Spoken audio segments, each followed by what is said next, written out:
Hello दोस्तों, आज हम लोग देखेंगे सी लैंग्वेज और उसका हिस्ट्री देखेंगे। ठीक है। सी लैंग्वेज जैसा कि आप जानते हो कि डेनिस रिची ने बनाया था, तो आया क्या, हिस्ट्री इसका क्या है। ठीक है। तो सबसे पहले सी लैंग्वेज कहाँ से आया था? बेल लेबोरेटरी से, जो कि डेवलप किया गया था बेल लेबोरेटरी में।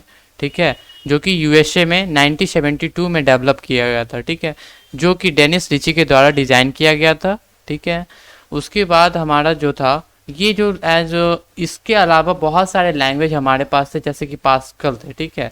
सी language allow to precise control and input and output, यानी कि सी एक ऐसा लैंग्वेज जो कि हमारे इनपुट और आउटपुट को क्या करता था, कंट्रोल करता था। 1960 में क्या हुआ ना कि एक बेल टेलीफोन लैबोरेटरी में एक बहुत बड़ा चेंजेस आया। ठीक है। 1960 में मैनी प्रोग्रामिंग लैंग्वेज एग्जिस्ट हुआ, जिसमें कि कोबल थे, जो कि कमर्शियल बिजनेस फॉर एप्लीकेशन के लिए यूज किया जाता था। फॉर्टन जो था हमारा, क्या किया जाता था, साइंटिफिक एप्लीकेशन के लिए यूज किया जाता था। लेकिन इंटरनेशनल कमिटी ने क्या किया ना कि एक नया लैंग्वेज को डेवलप किया, जो कि एल्गो 60 था।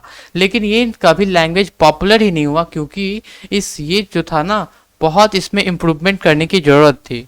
उसके बाद हमारा आया था कंबाइंड प्रोग्रामिंग लैंग्वेज, जो कि सीपीएल से जाना जाता था, जो कि कैम्ब्रिज यूनिवर्सिटी के द्वारा डेवलप किया गया था।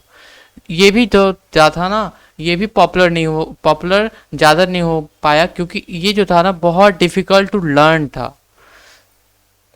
उसके बाद हमारा एक नया लैंग्वेज आया, जो कि बेसिक कंबाइंड प्रोग्रामिंग लैंग्वेज था। ये भी बहुत ज़्यादा उतना पॉपुलर नहीं हो पाया, क्योंकि ये ज़्यादा पावरफुल नहीं था, बहुत कम पावरफुल था और बहुत स्पेसिफिक था।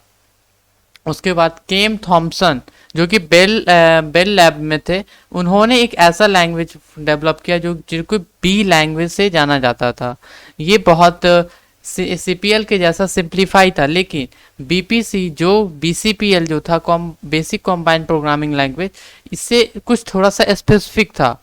इसी को देखकर डेनिस रिची ने एक ऐसा लैंग्वेज, और समझो कि इसमें एक ऐसा फीचर दे दिया जो कि बीसीपीएल दोनों का फीचर था, और वो जाकर हमारा क्या बन गया, सी लैंग्वेज बन गया।